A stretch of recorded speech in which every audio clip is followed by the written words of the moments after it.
The voicemail came in at 11:47 on a Tuesday morning. I know the exact time because I was sitting in my truck outside the Tim Hortons on Yonge Street, and I had just set my coffee down to check my phone. My son-in-law's name lit up the screen. That was unusual enough. He never called me directly. In 4 years, I could count on one hand the number of times he had called me directly. I let it go to voicemail. I don't know why. Maybe something in my stomach told me to finish my coffee first. Maybe I already knew. The way you know a storm is coming before you can see a single cloud. I'm 63 years old. I spent 31 years running a small electrical contracting business in the East End of Toronto. Nothing glamorous. I drove a used truck, wore the same work boots for 3 years until the soles gave out, and I ate sandwiches out of a cooler most days because stopping at a restaurant felt like throwing money away. That's how I built what I have. Slowly, carefully, saying no to myself 1,000 times so I could say yes to the people I loved. My daughter is my only child. Her mother passed when she was 12, and I raised her alone after that. Every hockey practice, every parent-teacher night, every Saturday morning when she was sick and scared and wanted her mom, I was there. Just me. I'm not saying that to make myself sound heroic. I'm saying it because it's the context for everything that came after. She met her husband when she was 26. He was charming in the way some men are charming. Effortlessly, without trying too hard, which is exactly what makes it hard to trust. He had a good handshake and a loud laugh and opinions about wine that I didn't share or care about. But my daughter looked at him the way her mother used to look at me, and that was enough. I kept my mouth shut and I welcomed him. They got engaged after 8 months. I paid for the wedding. I didn't complain about that. It was a beautiful day in September at a vineyard outside Niagara-on-the-Lake. 212 guests, open bar, the whole thing. I wrote the check without flinching because she was happy and because I thought, I genuinely believed that I was investing in a life she would build for herself. That belief got more expensive every year. A year into the marriage, they wanted to buy a condo downtown. My son-in-law worked in marketing for a mid-sized firm, and my daughter had left her nursing job to take time to figure out what she really wanted. They didn't have a down payment. I gave them $60,000. It came out of the money I had been setting aside for my own retirement, from the sale of a small rental property I owned in Scarborough. I told myself it was fine. Parents help their kids. That's what you do. 2 years after that, the marketing job was gone. My son-in-law said the company had restructured. I had no reason not to believe him. They fell behind on their condo fees. I covered 3 months, $1,200 each. I didn't mention it to anyone. It felt private. It felt like family. Then the car needed replacing. Then there was a trip to Portugal they said they needed for their mental health. Then there was a course my son-in-law was taking, some business certificate program at Ryerson, $1,400 in fees. Then it was the holidays and they couldn't make ends meet, and could I just help them through January? I want to be clear about something. I never said no. Not once.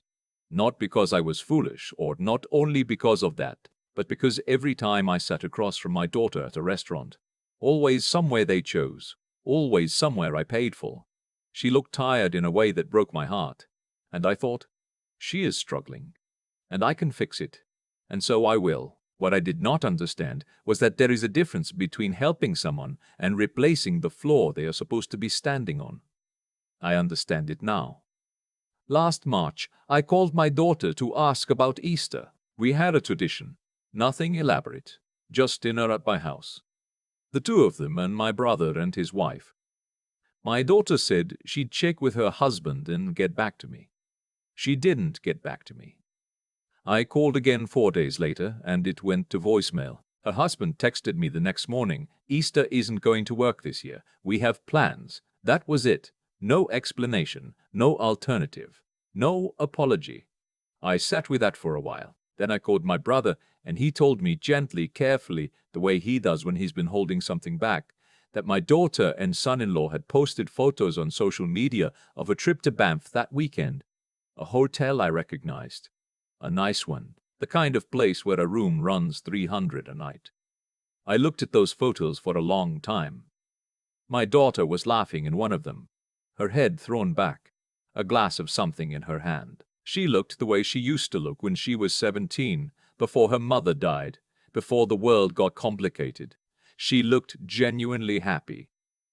I turned my phone face down on the kitchen table, and I thought about the $60,000. I thought about the condo fees. I thought about Portugal and January and the certificate program at Ryerson. I thought about every holiday dinner I had eaten alone in the years since she got married, telling myself it was fine. It was just distance. All adult children drift a little. Then I thought, she didn't invite me because she was ashamed of me. Not ashamed in a complex way. Ashamed because I don't fit the version of herself she's been building. I wear work boots. I drive a Ford F-150 that's 8 years old. I say and I mispronounce things sometimes, and I don't have opinions about wine. I had funded the exact life that made her feel too good for me. That was the thought I couldn't unknow. Now let me tell you about the Tuesday voicemail. I listened to it in the parking lot of that Tim Hortons, my coffee going cold in the cup holder. My son-in-law's voice was smooth, practiced. He had a way of talking that made everything sound reasonable. He said they were a little stretched this month, that things were tight, and he was wondering if I could send an e-transfer. Nothing huge, just $2,000 to cover some expenses they'd sorted out on their end by the end of the month. He did not say hello. He did not ask how I was doing. He ended the message with, "Let me know," and a small laugh, like it was the most casual thing in the world.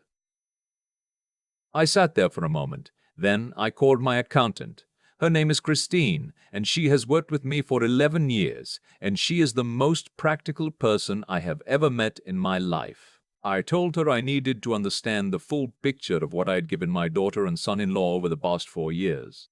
Every transfer, every payment, every covered expense. She called me back the next morning. The number was $214,000. I want you to sit with that number for a second, because I did. I sat with it for a very long time. $214,000 spread across 4 years in dribs and drabs, small enough that I had never totaled them up. I knew it was significant. I did not know it was that. I am not a wealthy man by the standards of the people my daughter seems to want to surround herself with. I am comfortable because I worked hard and I was careful and I was lucky. The $214,000 was supposed to be my buffer for the years when the work slows down, for the renovations my house needs, for the possibility that I might someday get sick and need help.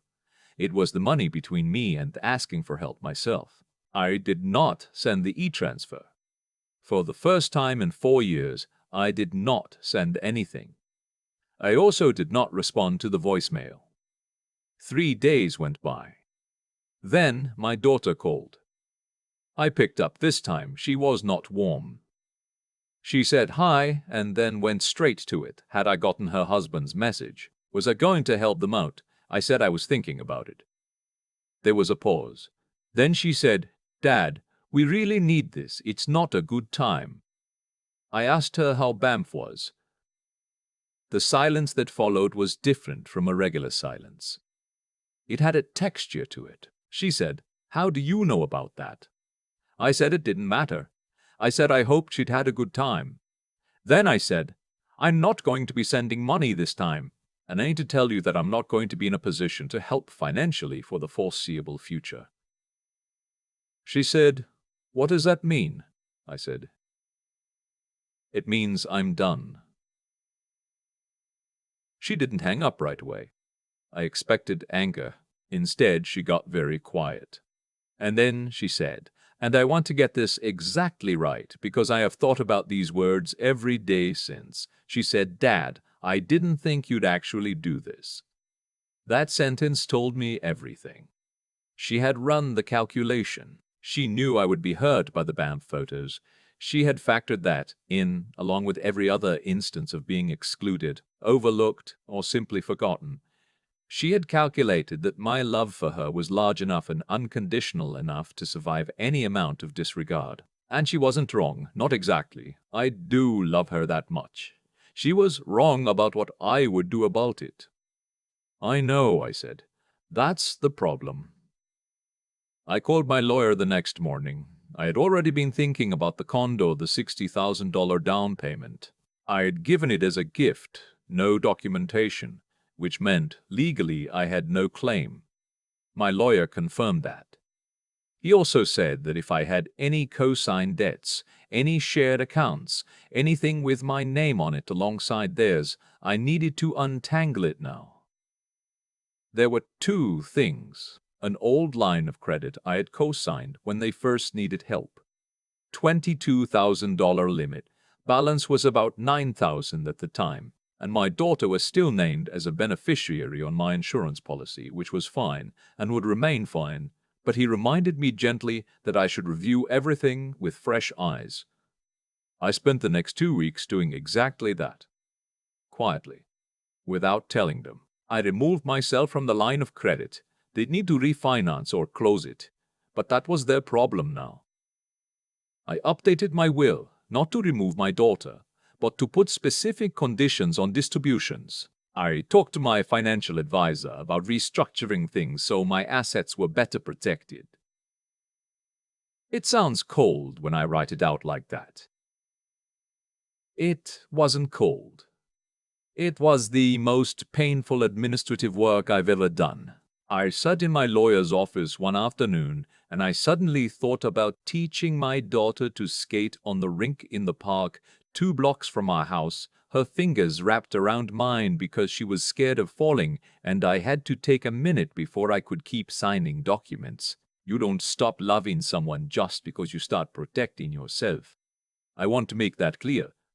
About 6 weeks after I'd stopped sending money, my son-in-law called again. Not a voicemail this time. He actually stayed on the line. He asked if I was angry about something. I said no. He said, "Then why are you pulling back? Your daughter is really stressed." I said, "I imagine she is." He said, "We're family, man. You can't just." I said, "I have given your household $214,000 in 4 years. I'd like you to tell me what you think the word family means, because I'm starting to think we have different definitions." There was a long pause. Then he said, "We didn't ask you to keep track." I said, "No. That was my mistake." He hung up. My daughter didn't call for almost 2 weeks after that. When she finally called, something had shifted. I don't know what happened between them behind closed doors, and I'm not going to speculate. But she sounded different, less certain. She asked if she could come over for coffee. I said, yes. She sat at my kitchen table, and for the first time in I don't know how long, we just talked. Not about money. Not about what they needed or when I was going to send something. She asked about a guy I used to work with, an old friend she remembered from when she was a kid. She asked about my knee, which had been giving me trouble. She asked if I was eating okay. It was a small thing. Maybe it was strategic. I don't know, and I'm not sure it matters. At the end of the visit, she stood up to leave, and she said, "Dad, I'm sorry. I know we've made things hard." I didn't say it was fine. I didn't say don't worry about it. I said I know you are, I love you, but things are going to be different now. She nodded. She didn't cry, which I respected. She just nodded like she understood. I think she did understand. I think she had understood for a while, and that was maybe the saddest part of all. It's been 7 months since that morning in the Tim Hortons parking lot. I have not sent a single e-transfer. My daughter and I have had dinner 3 times, always at my house, always meals I cooked. Her husband came once. He was quieter than usual. He complimented my chili, which is the easiest chili recipe in the world, and I thanked him like it meant something. Small steps. I'm not naive about what they are or what they aren't. My brother asked me last month if I regretted any of it. The money, the years of silence on my end, the choice I finally made. I thought about it for a while, genuinely thought about it, not just reaching for the reassuring answer.